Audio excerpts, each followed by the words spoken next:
Почитувани, ве поздравувам сите кои што во моментов сте на програмата на Канал 5 и се разбира ќе ве поканам да останете со нас да го проследите и овој разговор во продолжение. Месец јуни е посветен на сколиоза, па токму тоа е темата на која што ќе зборуваме во продолжение со девојките од Сдруженијето Синергија, поточно Елена Александровска и Доротеја Башевска. Добро утро. Добро утро.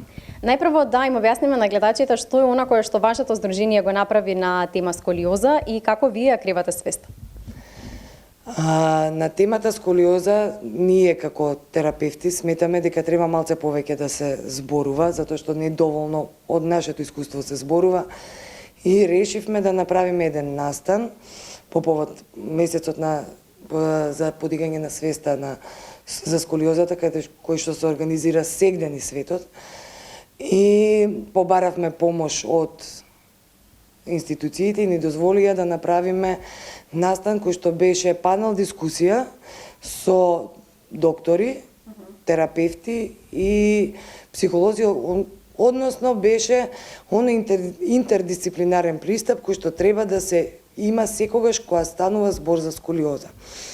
Направивме настан каде што беа поканети родители, деца, сите што се заинтересирани и кои што се во процесот на справување со ова прилично тешка ситуација. Да, Доротеја, ќе продолжиме со вас. Дали постои доволно јавна свест за сколиозата, особено кај децата и младите? Генералната слика е дека не постои висока свест. Тука би ги напоменала можеби и градинките, воспитачките, би ги напоменала наставниците, професорите по физичко, понатаму би продолжила кон лекарите, матичните лекари, оние кои треба да ги прават тие скрининзи или прегледи. Понатаму би кажала и би сакала да потенцирам дека сите ние заедно како општество би требало да се вложиме за да добиеме на здрава младина. И друго би сакала да потенцирам, не сум сигурна дали, бидејќи ние се сретнуваме секој ден со дечина со сколиоза, има сепак нешто позитивно што се случува во последно време. Многу често се сретнуваме со дечина кои им напоменуваат на нивните другарчина дека можеби раменцето е паднато, дека можеби треба да побараат помош. Сега се случи пред еден месец да момче ми го донеси неговото другарче на преглед. Многу често ја гледаме оваа ситуација и за среќа мислам дека кај младите веќе се зголемува свест. Само ние како возрастни, како институции мислам дека треба малку да бидеме по-агилни во однос на оваа ситуација.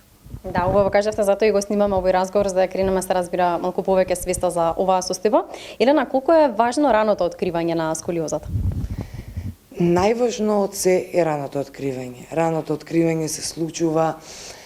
Сколиозата се јавува во суштина во раните години, може да се открие, зависи од кој тип на сколиоза се работи, меѓутоа се јавува во идиопатската сколиоза се јавува во интензивниот раст, кога децата се покриваат, па родителите не можат да ги видат. Меѓутоа со подигање на оваа свест, ние алудираме на родителите да пробаат да дојдат до нивните деца и тие да бидат првите што ќе алармираат дека нешто не е во ред. Потоа си има систем по кој што си дека матичен лекар, ако има потреба се оди на снимање и така натаму. Меѓутоа таа рана детекција е тоа за кое што сите се бориме, затоа што ние стварно не можеме ништо да направиме кога веќе детето завршило со растот и развојот. Сега имаме и адултни сколиози кои што ги менаџираме и се е тоа супер, меѓутоа многу е полесно кога се работи, кога на време е откриено, кога не е стигнато до големо влошување и така натаму. Да, ќе продолжиме со Доротеја. Со какви предизвици се соочуваат пациентите на оваа состојба и нивните семејства во нашето општество? Би морала да кажам дека низ голгота поминуваат. Значи, уметност е во нашава држава да го најдат патот за да си ја решат сопствената ситуација. Имаме ситуација каде колешка што го работи ова од Прилеп, таа не знае каде да ги прати незините пациенти. Таа ме прашува и се консултира со нас каде да ги испрати. А можете да замислите самите родители. Се случуваат многу небулози во ова општество, во здравство, И дечината губат драгоцено време. Не можете да замислите што значи 6 месеци за едно детенце во раст, кој има сколиоза. Не дај Боже, во 6 месеци од 17 степени кривина може да замени на 47. Се има случајно доколку не е лекувана таа сколиоза или третирана. Така да се губи драгоцено време наваму, натаму, луѓето не го знаат патот, така да поминуваат низ Голгота, додека да стасат на правото место.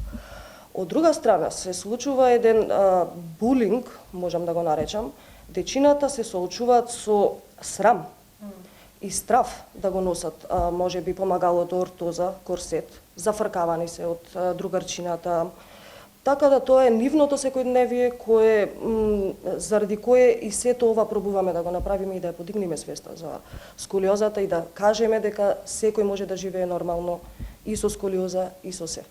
Што е она како ние како општество што можеме да го направиме за овие лица? Во моментов правите многу. Кампањи треба да постојат многу повеќе. Треба да се уклучат сите во решавањето на овој проблем. Повторно ќе кажам, од институциите градинка до болниците, сите ние треба заедно да се уклучиме и да работиме. Елена, што е она кое што институциите мора да го направат? Пак како што спомна колешката, институциите треба малце повеќе да се инволвирани со едукација, првенствено на персоналот да ги едуцира родителите и така да се нижат сите тие информации. И целта на овој настан, и целта за тоа што се дигнавме во неделата, беше да умрежување и запознавање на луѓето за процесот кој што следи доколку имате ваков проблем од ваков тип. И не е само сколиозата, и кифозата, и различни деформитети кои што за жал се многу почести него порано. Со вклучување на телефони, слаба, многу малце физичка активност и тоа. Сега имавме голема поддршка и имаме најава за поддршка со Општина Центар, кои што ни помагаат во спроведување почеток, пилот проект, почеток за спроведување на скрининзи со терапевти и доктори низ сите училишта во Центар. Значи, тие имаат дослух, сакаме да го тргнеме од Центар, се надеваме дека нема да остане тука, дека сите други градоначалници ќе имаат дослух за ова и ќе можат да го разберат ова и да го спроведат во нивните општини.